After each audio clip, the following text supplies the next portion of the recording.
નમસ્કાર, હું છું પૂજાની સાથ અને ગુજરાતની વાતમાં આપણું સ્વાગત છે। શરૂઆત મુખ્ય અને વિશેષ સમાચારો પર।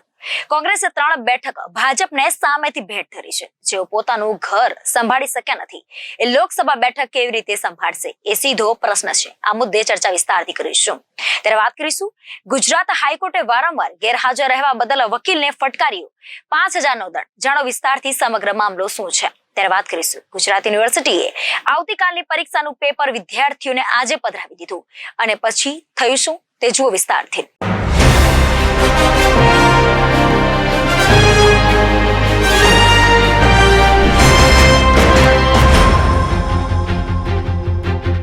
તો ચર્ચા કરીશું ગુજરાતની વાતમાં। સમાચાર વિગતવાર। ગુજરાતમાં કોંગ્રેસની હાલત ખરાબ છે। ઓપરેશન લોટસના નામે કોંગ્રેસના કદાવર નેતાઓ ભાજપમાં જોડાઈ ગયા છે અને જેઓ કોંગ્રેસના સ્ટેજ શોભાવે છે એમણે હવે ચૂંટણી લડવી નથી, કારણ કે એક હારનો ડર છે। હવે કોંગ્રેસ પાસે કોઈ વિકલ્પ ન રહેતા ગુજરાતમાં 3 બેઠકો ભેટ ધરી દીધી છે। એમ 3 વિધાનસભાના ઉમેદવારોને ટિકિટ આપી દીધી છે। જેઓ પોતાનું ઘર સંભાળી શક્યા નથી એ લોકસભા બેઠક કેવી રીતે સંભાળશે એ સીધો પ્રશ્ન છે। આમ 3 બેઠકો કોંગ્રેસે ભાજપને ભેટ ધરી દીધી છે। ગુજરાતમાં છેલ્લા 2 દાયકાથી કોંગ્રેસના સ્ટેજ સંભાળનાર અને કોંગ્રેસના કદાવર નેતા તરીકે ઓળખાવનારને હવે ગુજરાતમાં ભાજપનો ડર લાગી રહ્યો છે। ભાજપે ગુજરાતને કોંગ્રેસ મુક્ત કરવાના સપનામાં કોંગ્રેસમાંથી 60,000 કાર્યકર્તાઓ અને 300 નેતાઓને ભાજપમાં જોડી કોંગ્રેસના સુપડા સાફ કરી દીધા છે। હવે કોંગ્રેસને કદાવર નેતા મળી રહ્યા નથી। જેઓ નેતાઓ કહેવાય છે એમણે ગુજરાતમાં ચૂંટણી લડવી નથી, જેના પગલે કોંગ્રેસને ગુજરાતમાં લોકસભા માટે માંડ ઉમેદવાર મળી રહ્યા છે। ત્યારે ગઈકાલે કોંગ્રેસે ગુજરાતની 3 બેઠક પર ઉમેદવારના નામ જાહેર કર્યા છે। સુરેન્દ્રનગરથી કોંગ્રેસના ઉમેદવાર ઋત્વિક મકવાણા, જૂનાગઢથી હીરાભાઈ જોટવાને ટિકિટ મળી છે, તો વડોદરાથી કોંગ્રેસના ઉમેદવાર તરીકે જસપાલસિંહ પઢિયારનું નામ જાહેર કરાયું છે। પરંતુ જાણે કોંગ્રેસે આ 3 બેઠકો સામે ચાલીને ભાજપને ભેટ ધરી દીધી હોય તેવું લાગી રહ્યું છે, કારણ કે કોંગ્રેસ હારેલા ઉમેદવાર પર ફરીથી બાજી લગાવવા નીકળ્યું છે। આ 3 ઉમેદવારો ગત ગુજરાત વિધાનસભાની ચૂંટણીમાં હાર્યા હતા। જેઓ પોતાનું ઘર નથી સાચવી શક્યા એ લોકસભાની બેઠક કેવી રીતે સાચવશે એ સૌથી મોટો સવાલ છે।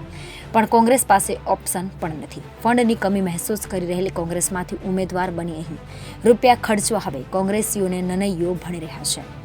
કોંગ્રેસે ગઈકાલે જાહેર કરેલા 3 ઉમેદવારો વિધાનસભામાં હારી ચૂક્યા છે। તેમ છતાં કોંગ્રેસે 3 ઉમેદવારને લોકસભામાં ઉતાર્યા છે। 3 ઉમેદવારોની વાત કરીએ તો વર્ષ 2017ની વિધાનસભા ચૂંટણીમાં ચોટીલા સીટ પર ઋત્વિક મકવાણા જીત્યા હતા। જોકે વર્ષ 2022ની વિધાનસભા ચૂંટણીમાં તેમનો પરિચય થયો હતો, જ્યારે જૂનાગઢ બેઠક પર જાહેર કરાયેલા હીરાભાઈ જોટવા કેશોદ સીટ પરથી ગત વિધાનસભા ચૂંટણી હાર્યા હતા। તેવી જ રીતે વડોદરા બેઠક પર જાહેર થયેલા ઉમેદવાર જસપાલસિંહ પઢિયાર પણ પાદરા સીટ પર ગઈ વિધાનસભાની ચૂંટણી લડ્યા હતા અને તેમની હાર થઈ હતી। ચોટીલા વિધાનસભાના પૂર્વ ધારાસભ્ય ઋત્વિકભાઈ વર્ષોથી શિક્ષણ રાજકારણ સાથે સંકળાયેલા છે। ઋત્વિકભાઈ મકવાણા હાલ પાર્લામેન્ટરી બોર્ડ મેમ્બર અને સેવાદળ પ્રદેશ અધ્યક્ષ અને કાર્યકર્તા અધ્યક્ષ તેમજ રાષ્ટ્રીય તળપદા કોળી સમાજના પ્રમુખ સ્થાન ધરાવે છે। ઋત્વિક મકવાણા પ્રથમ કોંગ્રેસ પક્ષના કોષાધ્યક્ષ તરીકે રાજકીય સફરની શરૂઆત કરી હતી। તેમણે વર્ષ 2017માં વિજય બાદ 2022માં વિધાનસભાની ચૂંટણીમાં ત્રિપંખીય જંગમાં પરાજય મેળવ્યો હતો। કોંગ્રેસે જૂનાગઢ બેઠક પરથી હીરાભાઈ જોટવાને ટિકિટ આપી છે। તેમની રાજકીય કારકિર્દીની વાત કરીએ તો તેમણે માત્ર 23 વર્ષની ઉંમરે જ સરપંચની ચૂંટણી જીતી હતી। 56 વાર્ષિક હીરાભાઈએ TY BA સુધીનો અભ્યાસ કર્યો છે।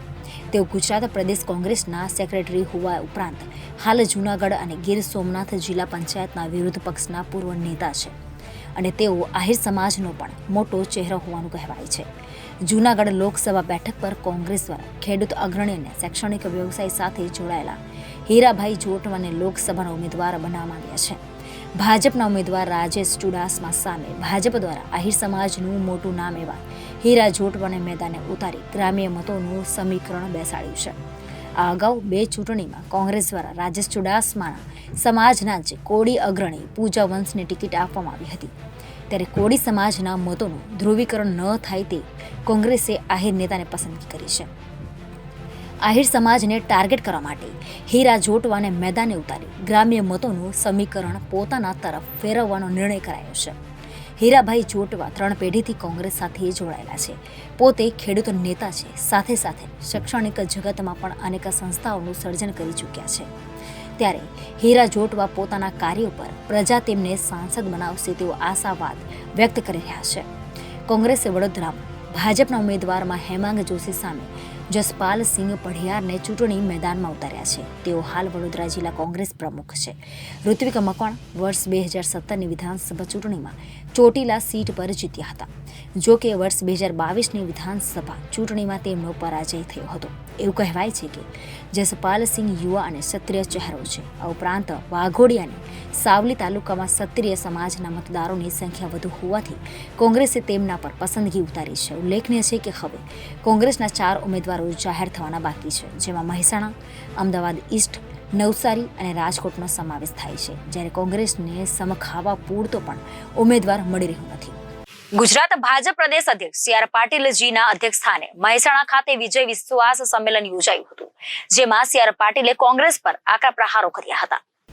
સી.આર. પાટીલે સંબોધન કરતા જણાવ્યું હતું કે વિધાનસભામાં કાર્યકર્તાઓની તાકાતના કારણે 182 બેઠકો પ્રાપ્ત કરીશું તેમ કહ્યું હતું, પરંતુ 156 બેઠકો આપણે મળી છે. 25 બેઠકો આપણને નજીવા મતે ગુમાવી પડી છે. કોંગ્રેસ કરતાં 88 લાખ વધારે મળ્યા છે, પરંતુ 26 બેઠકો પર આપણે નજીવા મતના કારણે ગુમાવી પડી. અને હવે લોકસભાની ચૂંટણી આવી રહી છે. દેશમાં નરેન્દ્ર મોદીની લહેર ચાલી રહી છે. ગુજરાતમાં તમામ બેઠકો પર આપણે 5 લાખથી વધુની લીડ મેળવવા કમર કસવાની છે. પ્રદેશ પ્રમુખે બૂથ પ્રમુખોને જણાવ્યું હતું કે બૂથ પ્રમુખે તેમની પેજ સમિતિના સભ્યોનું મતદાન થાય તે માટે ચોકસાઈ રાખવાની છે. બૂથ પ્રમુખે વધુમાં વધુ મતદાન થાય તે દિશામાં પ્રયાસ કરવાનો છે. પીએમ મોદીએ દેશના ખેડૂતોની આવક વધે તેમજ ખાતરના ભાવ વધે નહીં, સરળતાથી ખાતર મળે તે દિશામાં કામ કર્યું છે. આવનાર પેઢીના ભવિષ્ય માટે મોદીને મત આપવાનો છે.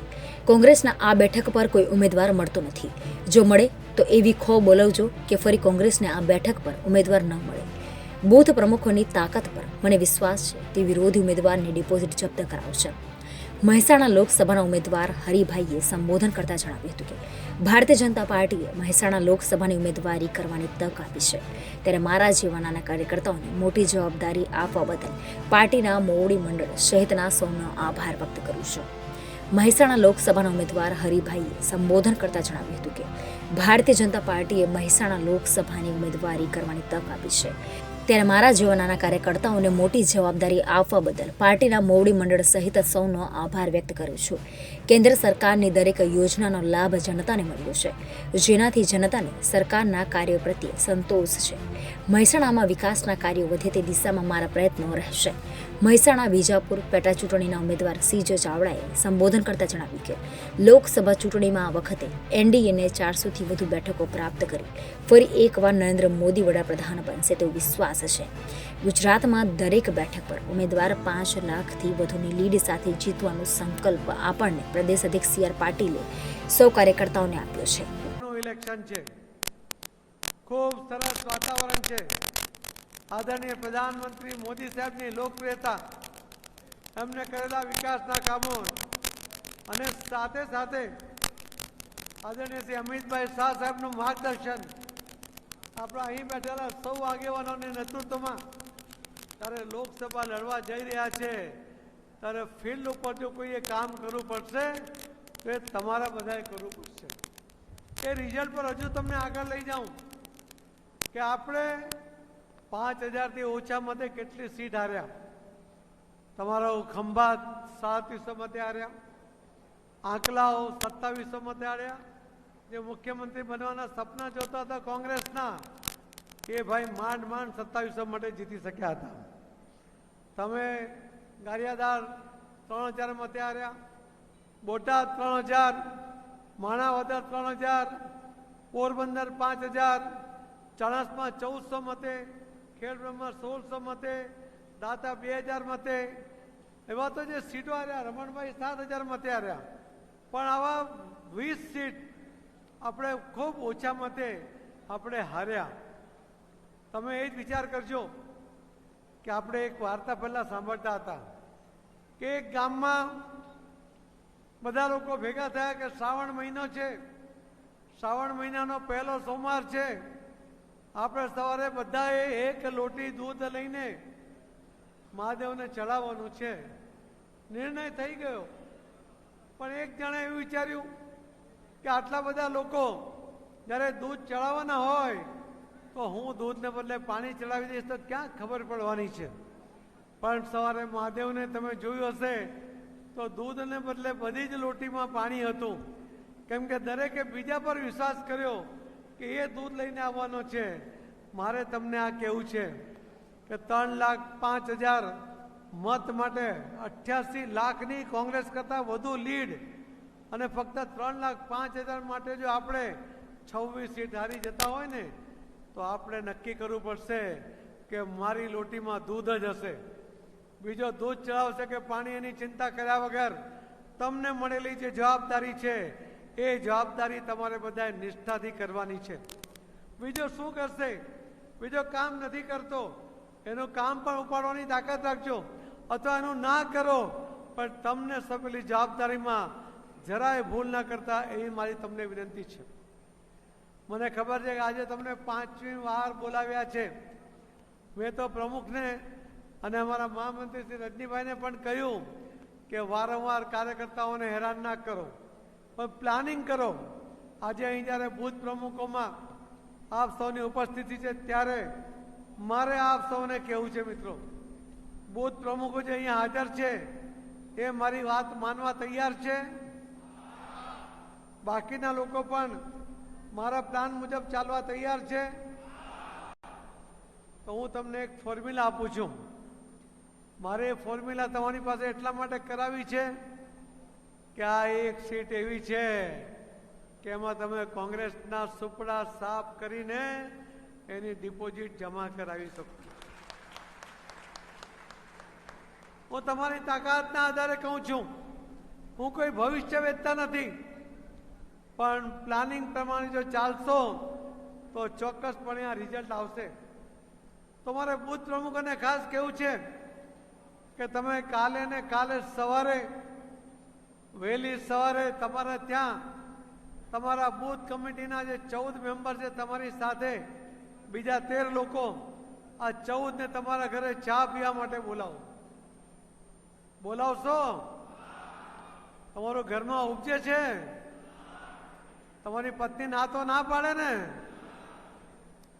અગર એ બેન ના પાડે ને તો એને કહેજો કે આ મોદી સાહેબ માટે છે, જરાય ના નહીં પાડશે.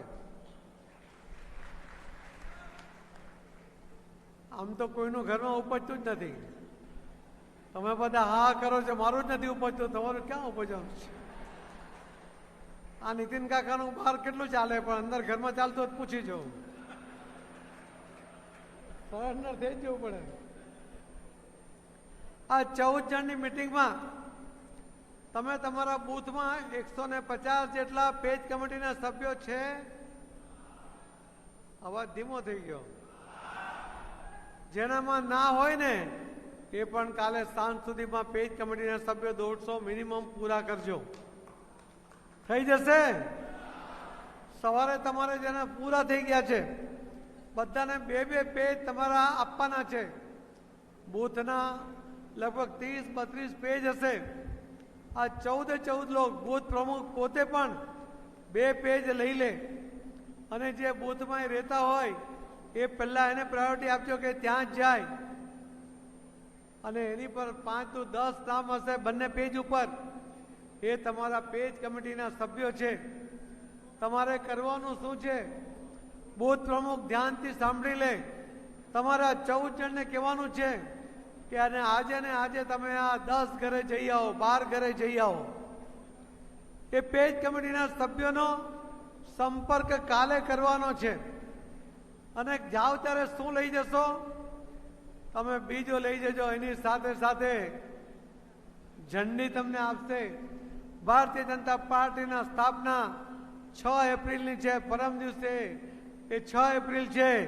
કાલે ને કાલે આ પેજ કમિટીના સભ્યોના ઘરે તમે જાઓ ત્યારે તમારા હાથે અથવા તમારી હાજરીમાં આ ઝંડી ત્યાંના ઘરે બંધાવી જવી જોઈએ.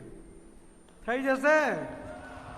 તો 2 કામ મેં તમને કહ્યા, પેજ કમિટીના સભ્યોનો સંપર્ક અને અને શું ઝંડી લઈ જવાની ને ઝંડી બાંધવાની. ક્લિયર? ત્રીજું કામ તમારે એની સાથે કરવાનું છે. પેજ કમિટીના સભ્યોને ઘરે જાઓ ત્યારે એને પૂછજો કે તમારા ઘરમાં કોઈ વડીલ છે, તમારી આજુબાજુમાં કોઈ વડીલ રહે છે. 85 વર્ષથી વધુ ઉંમરના જે વડીલો હશે એને વડીલ વંદના પણ તમારે સાથે કરી લેવાની છે. આ ત્રીજું કામ છે. તમે વડીલને કહેજો કે દાદા તમે જો મતદાન કરવા જઈ શકો તો સારી વાત છે, ન જઈ શકતા હોય તો અમે કલેક્ટર સાહેબને જાણ કરીશું. તમારું મતદાન કરવા માટે અધિકારી તમારા ઘરે આવીને મતદાન કરાવી જશે. બૂથમાં જવાની જરૂર નથી. કેટલા કામ થયા? ચોથું કામ, તમે જ્યારે સંપર્ક કરો ત્યારે તમે બધાને પૂછી લો, પેજ કમિટીના સભ્યોને, કે આ તમારા વિસ્તારમાં બૂથમાં કોઈ દિવ્યાંગ ભાઈ બહેન છે? હવે જો કોઈ એમાં દિવ્યાંગ ભાઈ બહેન હોય તો એને પણ મળી લેજો, એને પણ વંદન કરીને કહેજો કે જેને 40%થી વધારે દિવ્યાંગતા છે એની પાસે જો સર્ટિફિકેટ હોય તો એની ઝેરોક્ષ કોપી લઈને કલેક્ટરને તમે જાણ કરજો કે આટલા લોકો 40%થી વધુ એ દિવ્યાંગ છે, એમના ઘરે જઈને એનું મતદાન કરાવો. કલેક્ટરની ફરજ છે કે મતદાન કરાવશે. કેટલા કામ થયા? પાંચમું કામ બી તમને આપી દઉં. આદરણીય મોદી સાહેબના શાસનની અંદર 180 જેટલી યોજનાઓ સાથે ખૂબ લોકોને એની અંદર લાભ થયો છે. આવા લાભાર્થી લોકોને સંપર્ક કરવો એ ઘણીવાર તમને પાર્ટીએ કર્યું હશે, કેટલાકે કર્યો હશે, કેટલાકે કદાચ ના પણ કર્યો હોય. પણ આ એક જ દિવસના રાઉન્ડની અંદર તમે જ્યારે કોઈના ઘરે જાઓ ત્યારે તમારી પાસે માહિતી હશે. મેં જિલ્લા પ્રમુખને, પ્રદેશના મહામંત્રીને, બધા જ ધારાસભ્યોને એમના વિસ્તારના લાભાર્થીને લિસ્ટ આપેલી છે. તમે લાભાર્થીને મળજો અને એને કેટલા લાભ મળ્યા છે તમે એના ઘરે જાઓ ત્યારે ઘરમાં બેસો ત્યારે પૂછજો કે આ ઘર બનાવતી વખતે તમને કોઈ મોદી સાહેબના યોજનાનો લાભ મળ્યો છે? તમે જેમને મને ચા પીવાનો આગ્રહ કરો છો કે ગેસનો ચૂલો મોદી સાહેબની યોજનામાંથી છે? તમારા ઘરમાં કોઈ બીમાર પડે તો 5 લાખ રૂપિયા આદરણીય પ્રધાનમંત્રી મોદી સાહેબના અને બીજા 5 લાખ આપણા ગુજરાતના આદરણીય પ્રધાનમંત્રીના અને બીજા 5 લાખ ભૂપેન્દ્રભાઈ પટેલ મુખ્યમંત્રી શ્રી એમના, એટલે 10 લાખ રૂપિયા એ આયુષ્યમાન કાર્ડમાં એનો કોઈ લાભ તમને મળ્યો છે અથવા તમને કાર્ડ બની ગયું છે? આ વાત પણ તમને કરજો. આવા અનેક લાભ એમને મળ્યા હશે. એમણે આવવાના સાંસદ શારદાબેન પાસે જઈને કોઈ એડમિશન માટે, કોઈ મંદિરમાં દર્શન કરવા માટે, અનેક જગ્યાએ કોઈને કોઈ ચિઠ્ઠી લખાવી હશે, એનો પણ એમને લાભ મળ્યો હશે. આ બધા જ લાભ સાથે એને ગણાવજો. એટલે કુલ 5 લોકોનો તમારે સંપર્ક કરવાનો છે. ફરી ગણાવી દઉં. પેજ કમિટીના સદસ્યોનો સંપર્ક, પેજ કમિટીના સભ્યો અથવા અન્ય કોઈ કાર્યકર્તા ત્યાં રહેતા હોય એમના ઘરે એક ઝંડી અને દંડી આપવાની છે. ત્રીજો, ત્યાં જે કોઈ વડીલ હોય એ વડીલ વંદના કરીને એમના મતદાનની વ્યવસ્થા કરવાની છે. ચોથું, દિવ્યાંગ ભાઈ બહેન કોઈ હોય તો 40%થી વધુ દિવ્યાંગતા હોય એવા ભાઈ બહેનોને પણ એનું મતદાન ઘરેથી થઈ શકે એના માટેની કલેક્ટરશ્રીને જાણ કરવાની છે. અને પાંચમું, આદરણીય પ્રધાનમંત્રી મોદી સાહેબના અનેક યોજનાઓનો લાભ લઈને જે ખેડૂતો હશે એ ખેડૂતોને પૂછો કે તમારા ખાતામાં દર વર્ષે 6,000 રૂપિયા જમા થાય છે? કેટલા વર્ષથી થાય છે? એ તમારા બૂથમાં જે તમારા લગભગ 1,000 લોકો રહે છે એટલે લગભગ 250-300 ઘર હશે. એમાં જો તમારા દરેક 100 ખેડૂત હશે ને તો એ 100 ખેડૂતોને જો 6,000 મળ્યા હોય તો દર વર્ષે 6,000 ગુણ્યા 1,000 અને 6,000 ગુણ્યા 100 કેટલા થયા? 6 લાખ રૂપિયા. હવે એમને કદાચ ત્યારથી જ મળતા થયા છે, 5 વર્ષ ઉપર થયા ને. ક્યાં ગયા આપણા પ્રભારીશ્રી? ક્યાં છે? એવા જો 5 વર્ષથી મળતા હશે ને તો 3 કરોડ રૂપિયા ફક્ત એક બૂથમાં મળ્યા હશે. તો એ ખેડૂતોને પણ તમે કહી શકો છો કે આ દિન સુધી કોંગ્રેસની સરકાર કે અન્ય કોઈ પણ સરકારે ખેડૂતો માટેની યોજના નહીં બનાવી. મોદી સાહેબે બનાવી અને એનો લાભ તમને મળ્યો છે. મોદી સાહેબ ખેડૂત કદાચ ના હોઈ શકે, પણ ગુજરાતના ખેડૂતોની વ્યથા કે આખા દેશના ખેડૂતોની વ્યથા એ સમજે છે. અને એટલા માટે એમણે પહેલા 2000 તમારે રોપણી કરી હોય, બિયારણ લાવવું હોય ત્યારે 2000 રૂપિયા આપ્યા. તમને ખાતર નાખવું હોય ત્યારે ખાતરનો ભાવ વધવા નહીં દીધો, આખા દુનિયામાં વધ્યા. મોદી સાહેબે એ જ ભાવ રાખ્યા અને તે વખતે ખાતર ખરીદવા માટે પણ 2000 રૂપિયા આપ્યા. પાક જ્યારે તૈયાર થયો એને લણવા માટે મજૂરીની જરૂર હતી ત્યારે 2000 રૂપિયા આપ્યા. આમ કુલ 6000 રૂપિયા દરેક ખેડૂતને આપ્યા. હવે આવા જો ખેડૂતો ફક્ત બૂથમાં 100 હોય તો એને 60 લાખ રૂપિયા દર વર્ષે મળે છે. તમે એને કહી શકાય કે તમને આ લાભ મળે એવું જો તમને લાગતું હોય, તમને જો ભવિષ્યની ચિંતા હોય, આવનારી પેઢીને આ વિકાસના ફળ ચાખવા મળે, એના માટે મોદી સાહેબને ફરીથી ત્રીજી વાર હેટ્રિક કરીને પ્રધાનમંત્રી બનાવવા હોય તો ફક્ત ભાજપના ઉમેદવારને મત આપો. તમારી વાત એમના ગળે ઉતરશે. અને આ રીતે જો તમે સંપર્ક કરશો, કાલે એક જ દિવસે બધાનો સંપર્ક કરી લો, બીજા 4-5 દિવસ તમને કોઈ પ્રોગ્રામ નહીં અપાય એવું મેં એમને કહ્યું છે. પણ 5 દિવસ પછી બીજો રાઉન્ડ, ત્રીજો રાઉન્ડ જે તમને અહીંયાથી સૂચના મળે એ રીતે તમે કરો. હું એવું માનું છું કે આ કરવાથી 90% મતદાન સુધી તમે પહોંચી શકો એમ છો. કોઈને શંકા છે ભાઈ? કોઈ શક? બધા જ આ રીતે કરશો? આ 90% મતદાન તમે જો કરાવી શકો તો એમાંથી પણ 90% મત ભારતીય જનતા પાર્ટીને મળી શકે એમ છે. મેં જે હમણાં આપણા ઉમેદવાર શ્રી હરિભાઈ, એમને તમે ઓળખો છો, જિલ્લા પંચાયતના અધ્યક્ષ થઈ ચૂક્યા છે, કાર્યકર્તા છે. એમને સામે લડવા માટે આજે પણ કોઈ કોંગ્રેસમાં તૈયાર નથી. અને કદાચ તૈયાર થાય તો એની એવી ખૂબ ભૂલાવી દો કે ભવિષ્યમાં ક્યારે પણ આ સીટમાં કોઈ કોંગ્રેસને ઉમેદવાર ના મળે.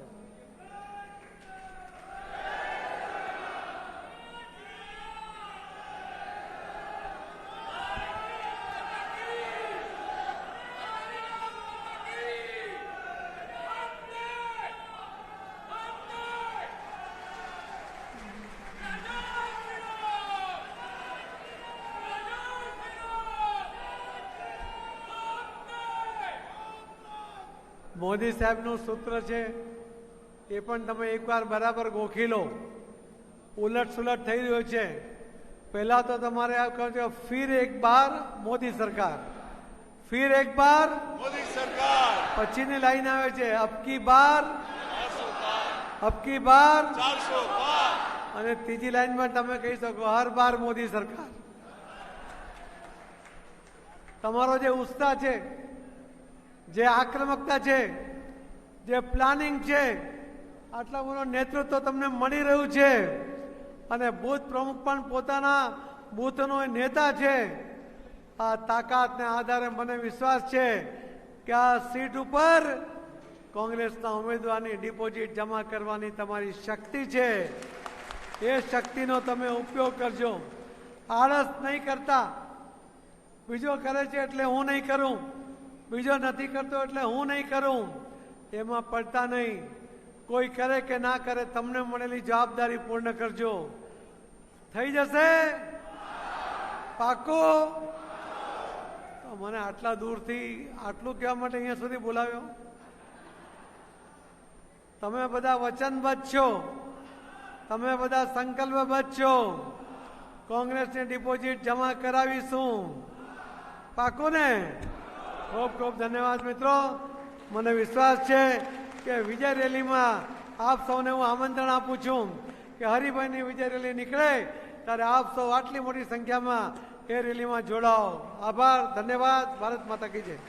ગુજરાત હાઈકોર્ટે ચોક્કસ આદેશો હોવા છતાં તેના અસીલ વતી વારંવાર હાજર ન થવા બદલ વકીલને 5000નો દંડ ફટકાર્યો છે. કોર્ટે વકીલ પ્રશાંત ચાવડાની વર્તણૂક બાર કાઉન્સિલ ઓફ ગુજરાતને રિફર કરી હતી અને તેમણે 30 દિવસમાં ગુજરાત સ્ટેટ લીગલ સર્વિસ ઓથોરિટીને દંડની રકમ ચૂકવવા આ નિર્દેશ આપ્યો હતો. 1 એપ્રિલના રોજ આપેલા આદેશમાં ન્યાયમૂર્તિ નિખિલ કારિયાલની અદાલતે જણાવ્યું હતું કે વકીલે તેના ક્લાયન્ટ્સની અવગણના કરીને તેના વ્યવસાય પ્રત્યે સાચા રહ્યા નથી. કોર્ટે બાર કાઉન્સિલને યોગ્ય નોટિસ આપી અને આ આદેશ અને અગાઉના આદેશોના આધારે વકીલે સામે યોગ્ય કાર્યવાહી કરવા નિર્દેશ આપ્યો. કોર્ટે અવલોકન કર્યું હતું કે અરજી એડવોકેટ ચાવડા મારફત દાખલ કરવામાં આવી હતી, પરંતુ તેઓ અનેક પ્રસંગોએ હાજર થવામાં કે વૈકલ્પિક વ્યવસ્થા કરવામાં નિષ્ફળ રહ્યા હતા. અરજદારોએ કોર્ટને એમ પણ કહ્યું હતું કે વકીલે તેમના કોલનો જવાબ પણ આપી રહ્યા નથી અને ન તો તેઓ તેમના કેસના કાગળો પરત કરી રહ્યા છે. કોર્ટે અરજદારને ચાવડાને કાર્યમુક્ત કરવા માટે અને ગુજરાત હાઈકોર્ટના નિયમો હેઠળ યોગ્ય પગલાં લઈને નવા વકીલની નિમણૂક કરવા અરજદારોને 8 એપ્રિલ સુધીનો સમય આપ્યો હતો. જસ્ટિસ કારિયાલે ચાવડાના વર્તનની નોંધ લીધી અને કહ્યું કે કોર્ટમાં હાજર રહેવાનું ટાળવા અને માંદગી રજાની નોંધો સબમિટ કરવાની વકીલની વૃત્તિ કોર્ટ અને કાયદાની યોગ્ય પ્રક્રિયા પ્રત્યે આદરનો અભાવ દર્શાવે છે. કોર્ટે કહ્યું કે ઉલ્લેખનીય છે કે આ બાબતની સુનાવણી 13/2/2024ના રોજ કરવામાં આવી હતી અને જ્યારે એવું જણાય છે કે રાજ્ય સરકારના અધિકારીઓ સામે ગંભીર આક્ષેપો કરવામાં આવ્યા છે અને આ અદાલતે વિધાન વકીલ પાસેથી જાણવાની ઈચ્છા વ્યક્ત કરી છે કે કયા સંજોગોમાં આક્ષેપો થયા છે અને આ પ્રશ્ન વિધાન વકીલને અસ્વસ્થતા પેદા કરી રહ્યા છે. તે પછી આ વિધાન વકીલ આ કોર્ટમાં હાજર થયા નથી. તેમણે ઉમેર્યું કે એક વિધાન વકીલે તેના ગ્રાહકો માટે હાજર રહેશે તે માત્ર મુખપત્ર નથી. તેના બદલે વિધાન વકીલ આવશ્યકપણે કોર્ટના અધિકારી હોય છે, જેમની એકમાત્ર ફરજ ન્યાયની ખાતરી કરવા માટે યોગ્ય નિષ્કર્ષ પર પહોંચવા કોર્ટને મદદ કરવાની છે. વિધાન વકીલની ગેરહાજરીના કારણે કોર્ટના કિંમતી સમયનો બિનજરૂરી બગાડ પણ થયો છે. ગુજરાત યુનિવર્સિટીમાંથી એક ચોંકાવનારો કિસ્સો સામે આવ્યો છે. જણાવી દઈએ કે હાલ ગુજરાત યુનિવર્સિટીમાં પરીક્ષાઓ ચાલી રહી છે. તેમાં બીએસસીની પરીક્ષામાં આશ્ચર્ય પ્રમાણે તેવો છબરડો સામે આવ્યો છે, જેના કારણે પરીક્ષા આપવા આવેલા વિદ્યાર્થીઓ પણ મુશ્કેલીમાં મુકાઈ ગયા હતા. યુનિવર્સિટી દ્વારા લેવાઈ રહેલા પરીક્ષામાં આવતીકાલની પરીક્ષાનું પેપર આજે પૂછી લેવાતા વિવાદ સર્જાયો હતો. રાજ્યની સૌથી મોટી યુનિવર્સિટી એવી ગુજરાત યુનિવર્સિટી વારંવાર વિવાદમાં જોવા મળતી હોય છે. હવે વધુ એક વિવાદ યુનિવર્સિટીની પરીક્ષાને લઈને સામે આવ્યો છે. ગુજરાત યુનિવર્સિટીમાં ચાલી રહેલી બીએસસીની પરીક્ષામાં મોટો છબરડો સામે આવ્યો છે. આજે જે વિષયનું પેપર હતું તેની જગ્યાએ આવતીકાલનું પેપર પૂછવામાં આવ્યું હતું. જો કે ઘટના સામે આવતા જ વિદ્યાર્થીઓ ચોંકી ઉઠ્યા હતા. આ બાદ વિદ્યાર્થીઓની રજૂઆત બાદ પરીક્ષા વિભાગે 1 કલાક બાદ હાથથી લખેલું નવું પેપર કાઢીને વિદ્યાર્થીઓને આપ્યું હતું. જો કે પરીક્ષામાં થયેલી આ ભૂલ બાદ યુનિવર્સિટીના અલગ અલગ વિભાગ એકબીજા પર દોષારોપણ કરતા જોવા મળ્યા હતા. પરીક્ષા વિભાગે આ અંગે દોષનો ટોપલો પેપર સેન્ટર પર ઢોળ્યો હતો.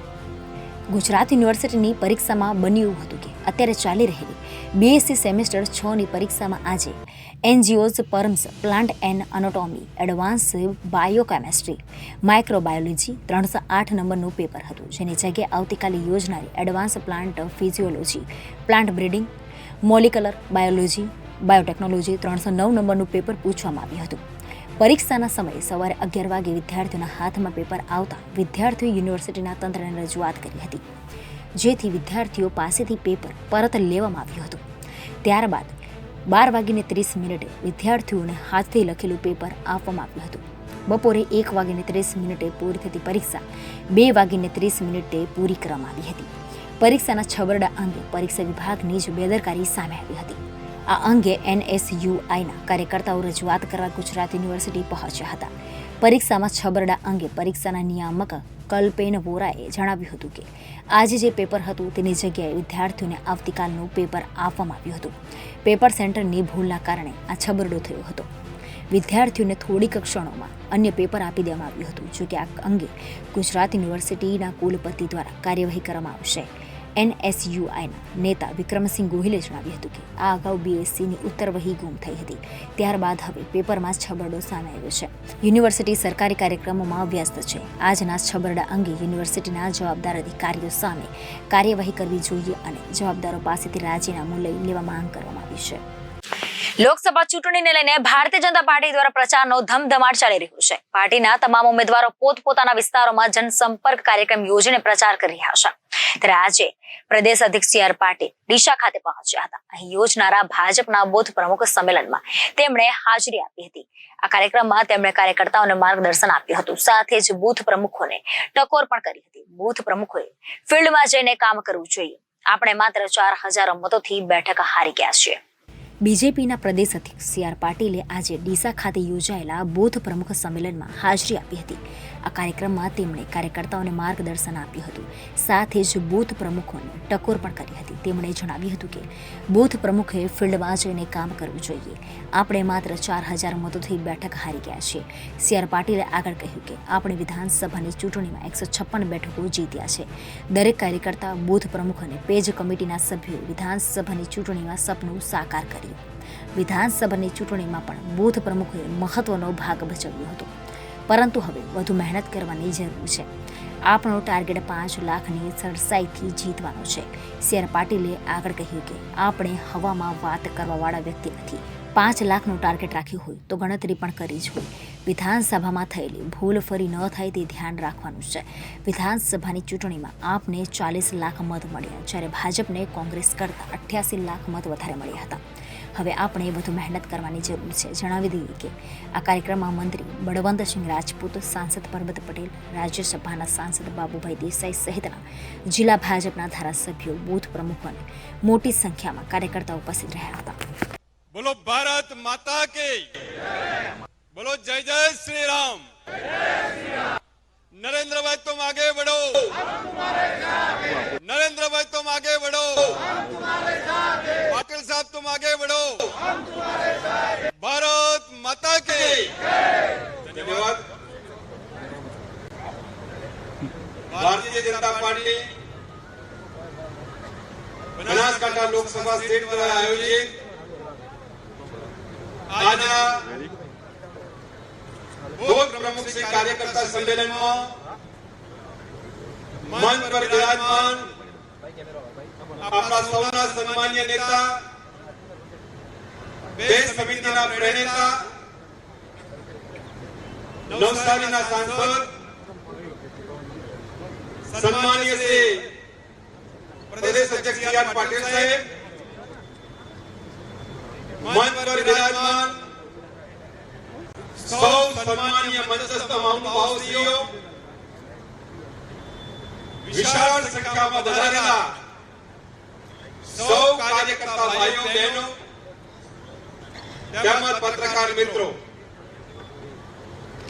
જિલ્લા ભાજપના અધ્યક્ષ તરીકે આપ સૌનું હાર્દિક સ્વાગત કરું છું. મિત્રો, આપણા ગુજરાતના પનોતા પુત્ર, દેશના યશસ્વી વડાપ્રધાન અને વૈશ્વિક નેતા નરેન્દ્રભાઈ મોદી સાહેબના નેતૃત્વમાં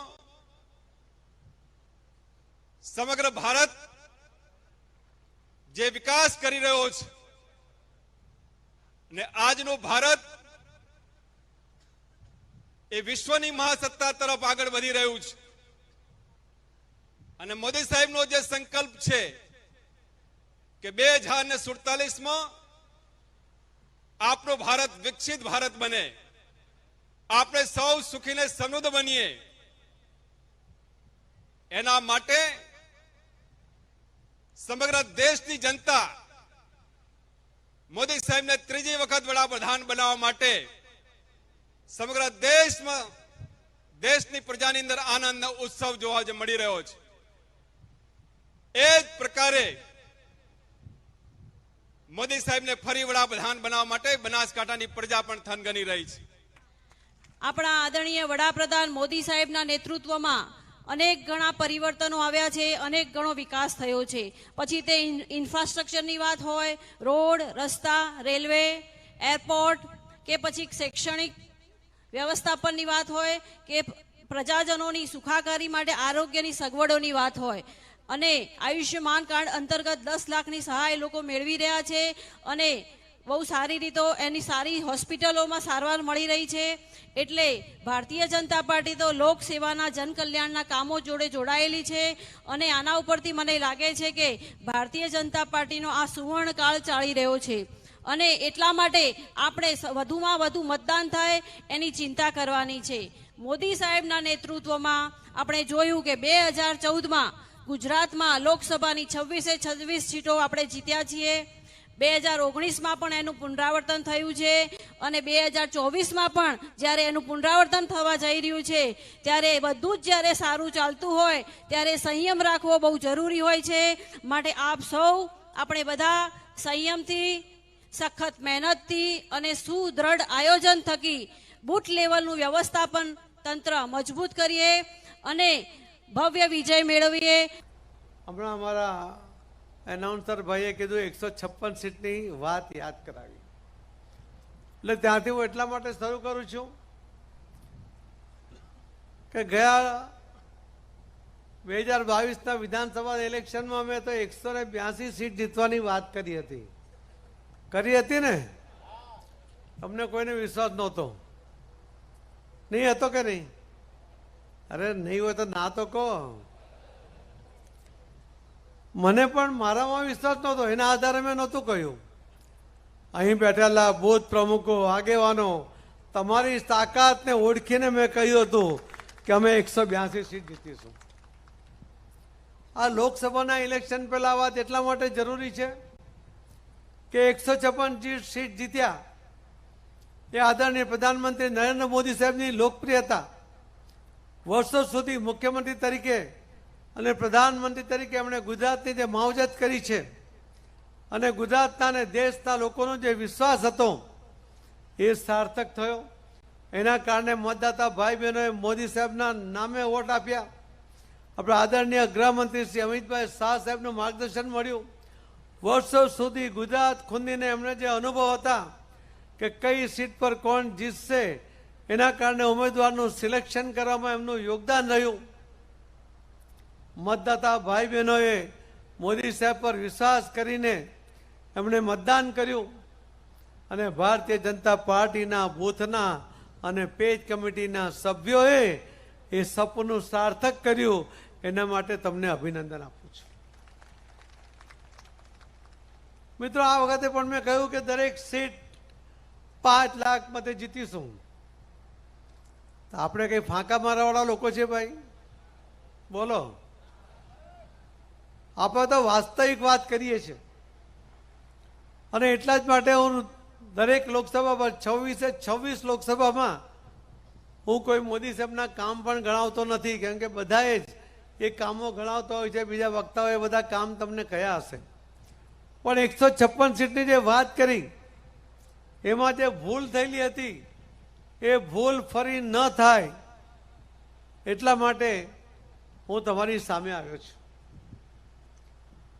આપણે વિધાનસભાના ઇલેક્શનની અંદર શું રિઝલ્ટ આવ્યું કદાચ તમને એનું વિશ્લેષણ ખબર નહીં હોય, પણ ગુજરાતના ઇલેક્શનની અંદર આપ પાર્ટીને 40 લાખ કુલ મત મળ્યા હતા. કોંગ્રેસને કુલ મળીને 80 લાખ મત મળ્યા હતા અને ભારતીય જનતા પાર્ટીના તમામ ઉમેદવારોને મળીને 1,68,00,000 મત મળ્યા હતા. કોંગ્રેસ કરતા લગભગ 88 લાખ મત વધારે અને આ પાર્ટી કરતા તો 1,28,00,000 વધારે મત મળ્યા અને ફક્ત 3,05,000 મત માટે આપણે 26 સીટ હારી ગયા. ખ્યાલ છે તમને? તમારે અહીંયા કેટલી સીટ હાર્યા? 2, 4, 5 હાર્યા. 7 માંથી 5, 9 છે માંથી.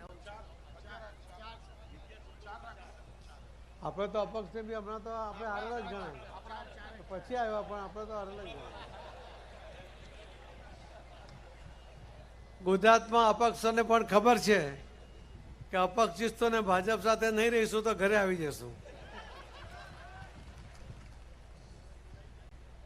મગનમાં એની ઈચ્છા તો ત્યારે બી, દેસાઈની ઈચ્છા તો ત્યારે બી હતી જ, માવજીભાઈની ઈચ્છા ત્યારે પણ હતી, પણ એનું નસીબ જોર ના કર્યું. પણ એ મારે તમને યાદ કરાવવા છે કે આ 3,05,000 માં 26 સીટ હાર્યા એની અંદર આપણે કેટલા મતો માટે હાર્યા? આપણે ખંભાત 3000 હાર્યા, ગારિયાદાર 3700 મતે હાર્યા, બોટાદ 3000, માણાવદર 3000, પોરબંદર 5000, ચાણસમાં 1400 મતે, ખેડબ્રહ્મા 1600 મતે, દાતા 2000 મતે. તમે દરેક સીટ જુઓ. વિજાપુર 7000 મતે. આવી થોડા થોડા મત માટે 922 મતે આપણે ગીર સોમનાથ હારી ગયા. તમારી આંકલાઓ 2700 મત માટે હારી ગયા. તમે આ જિજ્ઞેશ મેવાણીની સીટ ફક્ત 4000 મત માટે હારી ગયા. હવે 20 સીટો કુલ મળીને 3,05,000 મત માટે આપણે હારી ગયા. મારે આપને યાદ કરાવવું છે કે 88 લાખની લીડ કોંગ્રેસ કરતા વધારે હોવા છતાં 3 લાખ માટે જો 26 સીટ હારી જઈએ તો આ બેવકૂફી છે કે નહીં આપણી? બોલો તો ખરા યાર. મેં તમને પહેલા જ કહ્યું કે હું ભાષણ કરવા નથી આવ્યો, તમારી સાથે વાત કરવા આવ્યો છું. જવાબ આપવો પડશે. આપશો ને? આ ગુજરાતમાં સૌથી વધારે કોઈ જિલ્લામાં સૌથી વધારે સીટ હાર્યા તો એ બનાસકાંઠામાં હાર્યા. આ તમારા માથે કલંક છે કે નહીં? હવે આ વખતે ધોઈ નાખશો ને? પાક્કો? તો કોઈ પણ જાતના વધારે પડતા વિશ્વાસમાં ન રહેતા આપણે કહે છે ને, ગામમાં મહાદેવનું મંદિર હોય, શ્રાવણ મહિનામાં સોમવારે સવારે બધા ગામ લોકો ભેગા થાય ને નક્કી કરે કે આપણે મહાદેવને દૂધ ચડાવવાનું, 1 લોટી દૂધ ચડાવવાનું. હવે એક ભાઈને એવું થયું કે હું દૂધ નહીં ચડાવું ને પાણી ચડાવું, અને બાકીના લોકો દૂધ ચડાવશે તો ક્યાં કોઈને ખબર પડવાની છે. એટલે એ ભાઈ તો પાણી લઈને ગયા, પણ જ્યારે જોયું નીચે તો મહાદેવ પર ચડાવેલું એકલું પાણી જ હતું. બધાને એવું હતું કે હું પાણી ચડાવું, બાકીના લોકો દૂધ ચડાવશે. એટલે હું દૂધ ચડાવું, બાકીને જે કરવું હોય તે કરે. એનો મતલબ છે કે મારે મારું બૂથ જીતાડવાનું છે, અને એ જીતીશું તો જ લોકસભા જીતીશું. બીજો શું કરે છે, બીજો કરે છે કે નથી કરતો, એની કોઈ ચિંતા તમારે કરવાની થતી નથી. સમજ પડી ને? હવે ન થાય ને બોલ. 4 સીટ ગઈ છે ભાઈ, થોડા થોડા મત માટે. તો આ જે સ્થિતિ છે, અને તમે કહ્યું, મને બળવંતસિંહે કહ્યું, બધા આગેવાનોએ કહ્યું કે આ વખતે 5 લાખની લીડ અમે જીતીશું. તો મારે તો તમને કેવી રીતે જીતવી જોઈએ એની એક સિસ્ટમ તમારી સામે મૂકવી છે, અને એ સિસ્ટમ મુજબ તમે કામ કરો એવી મારી અપેક્ષા છે. થઈ જશે? તો આજે બૂથના પ્રમુખો અહીંયા ઉપસ્થિત છે. એ બૂથના પ્રમુખોને વિનંતી છે કે તમારી નીચે 14 જણની ટીમ છે, તમારી સાથે બીજા 13, એટલે કુલ 14 જણની બૂથની સમિતિ છે. ત્યાં ના હોય તો ના કહેજો.